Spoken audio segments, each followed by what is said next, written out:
अजीजा निगरामी, ये बातें मैं आपके सामने इसलिए कह रहा हूँ, वो सिद्दीक अकबर, वो फारूक आजम जिनके नामों में इतनी तासीर है आज कि आज भी बड़ी बड़ी हुकूमतें कांपती हैं उनके दौरे हुकूमत को सुन करके।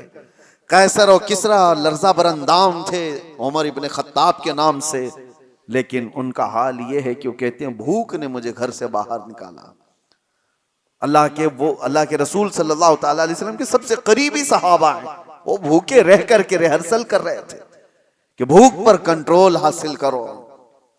आज हमारे पास सब कुछ है और कुछ मालदार लोगों को जैसी माल की चर्बी आती है उनको लगता है रोजा रखना तो गरीबों का काम है, हमको अल्लाह ने किस चीज की कमी दी। कुछ मालदार ये सोचते हैं कि माल जिसके पास कम है वो रोजे रखे, हमारे पास थोड़ी ना कुछ कमी है, दौलत की ठाट बाट सब कुछ है। अगर तुम दौलत को कंपेयर करना चाहो तो उस्मान गनी के कदम तक भी नहीं पहुंच सकते, लेकिन उन्होंने भी भूखा। ये रमजान की बात नहीं कर रहा हूं जो सहाबा की, आम दिनों की बात कर रहा हूं, आम दिनों की बात। हजरत उस्मान गनी रदी अल्लाह तआला अन्हु का हाल तो ये था, मियाँ उनके माल से तुम्हारा क्या कंपैरिजन। एक जंग में, जंग तबूक के मौके पर उन्होंने जो सदका दिया था, खैरात किया था, जानते हो आज के जमाने में उस खैरात की वैल्यूएशन कर ली जाए ना, 116 करोड़ रुपए बनते हैं आज के। वह हजरत उस्मान गनी ने एक ही जंग में दान कर दिए थे। वो खैरात करते थे तो 116 करोड़ आज की कीमत बनती है कोई खैरात करने वाला? और जाहिर सी बात है पूरा माल नहीं, अपने माल का थोड़ा सा हिस्सा उन्होंने खैरात किया था, तो माल कितना था उनके पास उस जमाने में। और यही वजह है कि हजरत उस्मान गनी रज़ियल्लाहु ताला अन्हु का माल आज भी मदीने में मौजूद है, आज भी है। उनके नाम की होटल्स हैं, उनके ही खाते में जाती हैं। मदीने तैयबा की म्यूनिसिपैलिटी का खर्चा हजरत उस्मान गनी के माल से पूरा किया जाता है। आज उनका माल खत्म नहीं हुआ, आज भी मौजूद है वक्फे उस्मान। मैं ये कह रहा हूं इतने बड़े मालदार, इतना कुछ उनके पास था, लेकिन जिंदगी गुजारने के लिए उन्होंने भी भूख को इख्तियार किया है, भूख को इख्तियार किया।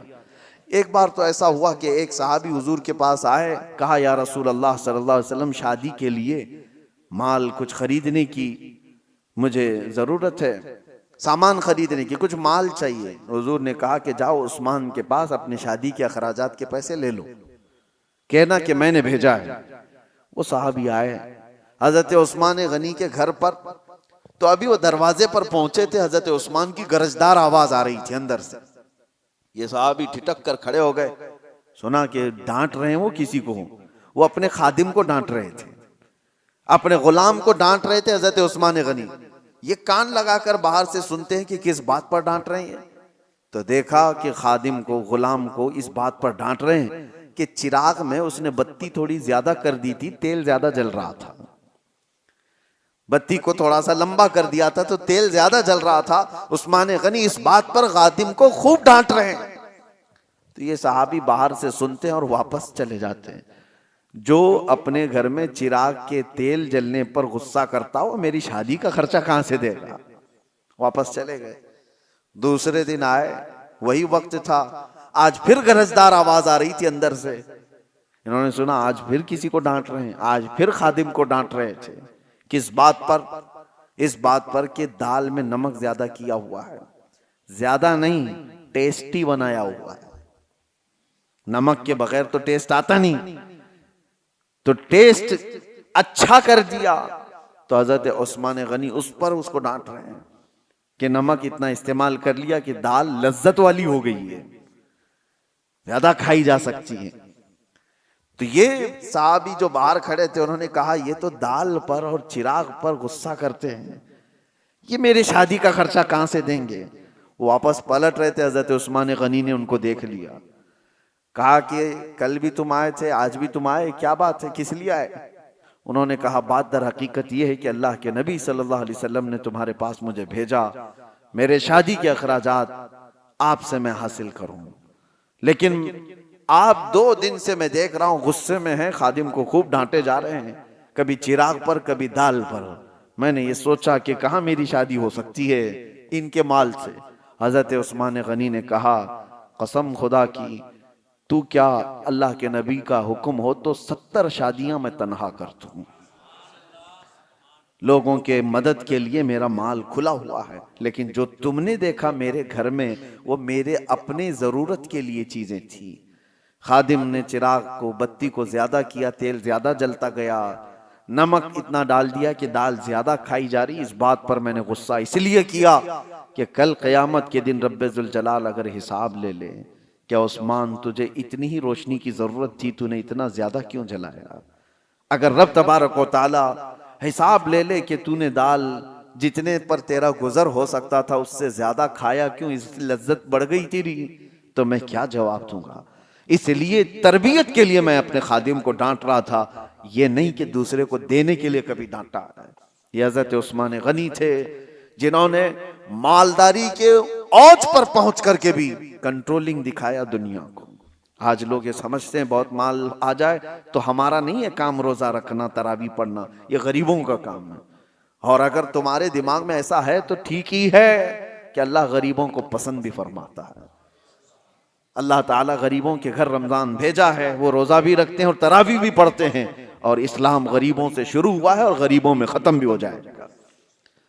मेरे अजीजों, भूख के मुतालिक एक बात और अर्ज करता हूं, कहां सहाबा इकराम ने अपने घरों में किस तरह किया। हुजूर सल्लल्लाहु ताला अलैहि वसल्लम एक दिन घर से निकले, उस वक्त भी एक सहाबी हुजूर के साथ है।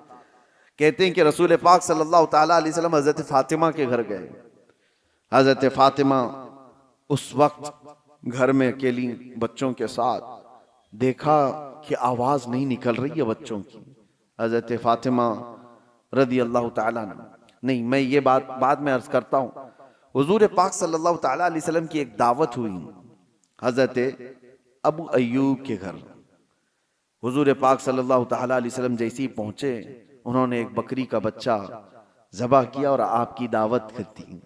सहाबा जो साथ में थे, 2 सहाबा, हुजूर सल्लल्लाहु ताला अलैहि वसल्लम खाने के लिए बैठे तो हजरत अबू हुरैरा कहते हैं खाने की खुशबू इतनी थी कि जल्दी से जल्दी लपकने का दिल कर रहा था, हाथ लगा दूं। जाहिर सी बात है जो बंदा 3 दिन से भूखा है वो खाने के दस्तरखान पर हाथ रखना ही चाह रहे थे। रसूल पाक सल्लल्लाहु ताला अलैहि वसल्लम ने कहा घर वालों से कि एक कटोरी और हो तो दे दो। सालन दस्तरखान पर रखा है, एक खाली कटोरी मंगवाई और उसमें सालन आधा किया, और उसके बाद जो बात कहते हैं मेरे आका, अल्लाहु अकबर। एक सहाबी हजरत अबू हुरैरा वो कहते हैं कि हुजूर ने ये दिया और कहा जाओ फातिमा के घर देकर के आओ, पिछले 8 दिन से उनके यहाँ फाका चल रहा है। 8 दिन हो गए हैं उनके यहाँ फाका चल रहा है, उनके बच्चे और उनका। ये किस घराने की बात कर रहा हूं? क्या वो घराना मोहताज था? वो घराना कोई मोहताज घराना है? पूरी दुनिया जिनके नाम का सदका खा रही है आज। और अगर वो चाह लें, अल्लाह की बारगाह में ख्वाहिश भी करें, रोजाना जन्नत से जिब्राइल उनके लिए खाना ले आए। लेकिन वो घराना ऐसा था, भूख पर कंट्रोल करना सिखाया गया, भूख पर कंट्रोल करना सिखाया गया। यही तो बात है कि हसनैन करीमैन की शुजाअत को पूरी दुनिया मानती है कि इमाम हुसैन को करबला में 3 दिन भूखा और प्यासा रखकर झुकाने की कोशिश की गई थी। उनके बच्चों को, उनके खानदान को पानी बंद किया गया, खाना बंद किया गया। क्या झुका इमाम हुसैन का सर? पूरी दुनिया ने देखा। यजीद के सामने झुकना तो दूर की बात है, हाथ भी आगे बढ़ाने को तैयार नहीं हुए। वजह क्या थी? तुम आज भूख से हुसैन को आजमा रहे हो, इनकी मां तो बचपन में भूख की तरबियत दे चुकी थी। बचपन में इनको भूख की तरबियत दी गई है, भूखा रहने की आदत दी गई है। अरे रोजे इनके घर के हैं, यहां पर फाका इनके घर का है।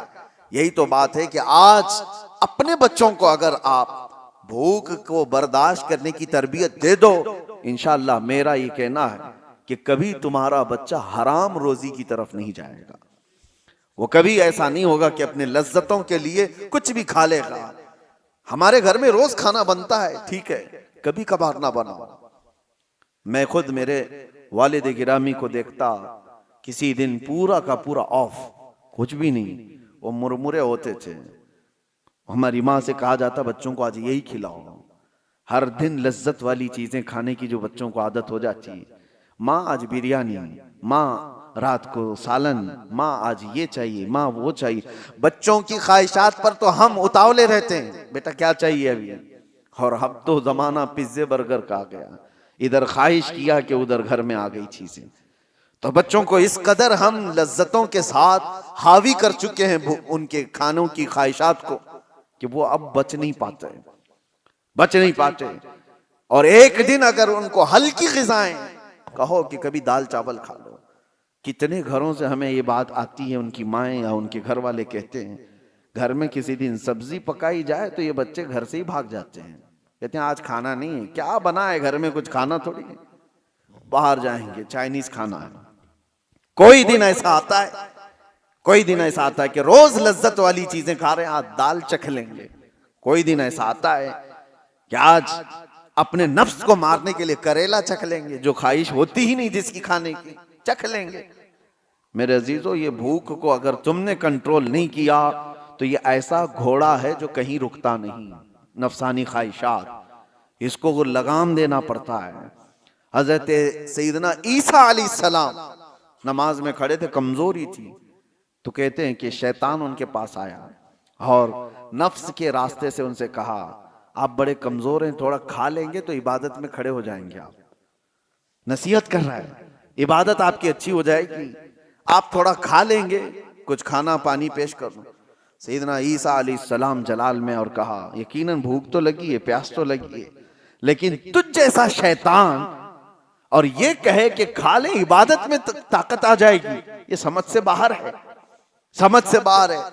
हजरत ईसा अलैहिस्सलाम ने उसी वक्त कहा, मैं मर जाऊंगा लेकिन तेरी पेशकश को कबूल नहीं करूंगा, तेरी तरफ से जो भूख मिटाने की बात की जा रही है। और उसी वक्त ईसा अलैहिस्सलाम ने यह फरमाया कि मुझे पता है कि शैतान अगर सबसे ज्यादा बिलकता है, तड़पता है तो इंसान की भूख से, कि ये भूखा रहेगा तो मेरा वार इस पर नहीं हो पाएगा।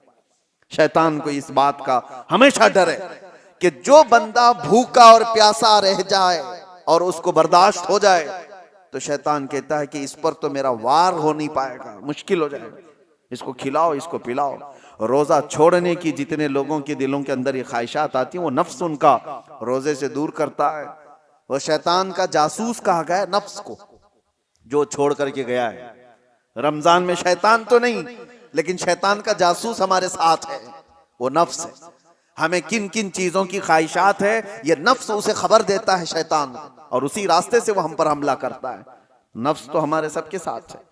ये तुम्हें अंदर से कहेगा कि भूखे रहने से कमजोरी आ जाएगी, फला हो जाएगा, ये हो जाएगा, और खाओ, पेट को भरते जाओ, और नफ्स जब मोटा हो जाए शैतान इस पर हावी हो जाए।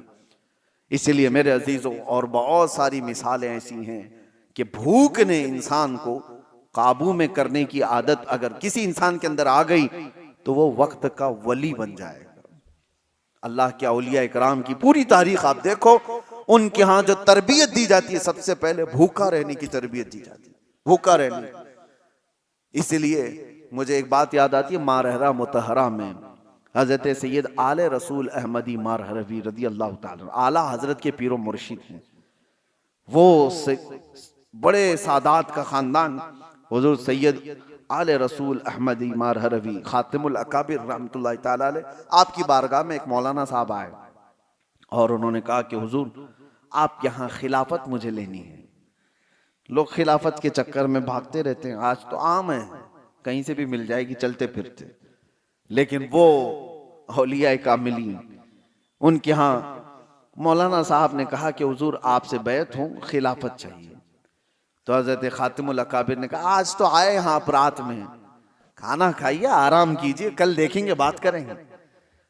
तो खादिम से कह करके उनको मछली मंगवाई, और रूहू मछली और या कोई और एक खास किस्म की मछली, भुनी हुई मछली इनको खूब खिलाने के लिए हुक्म दिया। हजरत ने उनको खूब खिलाया, लेकिन खादिम से कहा था पानी मत देना, मछली पेट भर करके खिलाओ। उनको खूब मछली परोसी गई, और जैसी वो शिकम सैर हो गए, खादिम ने कहा आता हूं, और दरवाजा बंद करके चला गया। पानी कुछ दिया ही नहीं। और मछली जब पेट में जाए तो शिद्दत की प्यास लगती आदमी। और वो खास किस्म की मछली थी जिसको भूना गया था अलग अंदाज से। वो अंदर जाकर के बेकरारी बेचैनी बढ़ गई। वो पुकारते रहे अंदर से, पानी पानी पानी। कोई सुनने को तैयार नहीं। हजरत का हुक्म था पानी मत दो। सुबह तक वो बेचारे इधर से उधर तड़पते रहे। उनकी आंखें चौड़ी हो गई। सुबह हलक से जुबान बाहर आने लग गई। कहा क्या मेहमान नवाजी, सादात का घराना है, क्या मेरे साथ किया गया है। सुबह फजर में खादिम जैसी दरवाजा खोला, लपक के उसको पकड़ लिए। कहा कि अभी तुझे मार डालूंगा, फलां कर दूंगा। जितना गुस्सा था सब निकाल दिया। उसके कपड़े पकड़ के फाड़ दिए। कहा रात को खाना खिलाया, पानी नहीं दे सकता था। उसने कहा मैंने कुछ नहीं किया। जिस पीरो मुर्शिद के पास आप खिलाफत लेने आए थे उनका हुक्म था। कहा चलो उनसे ही बात करता हूं। ताव में थे जो कल खिलाफत लेने आए थे। आ करके कहा कि ये कैसी मेहमान नवाजी है आपकी, क्या आपके यहाँ ऐसा किया जाता है, पानी नहीं दिया जाता है, फला फला फला। नॉन स्टॉप सब चीजें कह गए। हजरत खातिमुल अकाबिर ने कहा पानी दे दो, पानी दो, और उसके बाद इनको नजराना देकर रुखसत करो। पानी देकर उनको सब ठंडा किया गया। तो फिर उन्होंने कहा हजरत आपने कहा था कल रात में, क्या आज रात खाना खाकर सो लो, कल खिलाफत की बात करेंगे। आपने कहा जो अपनी प्यास बर्दाश्त नहीं कर सकता वो अपनी खिलाफत के बोझ को कहां उठा सकता है। एक रात की प्यास नहीं बर्दाश्त कर सकता, वो इतनी बड़ी जिम्मेदारी को कहां उठा सकता है। जाओ अभी तुम्हारी तरबियत की जरूरत है। यह औलिया कामिलीन, सूफिया कामिलीन का तरीका रहा है कि अपने मुरीदीन को पहले भूख से वो आजमाते थे और उनको रिहर्सल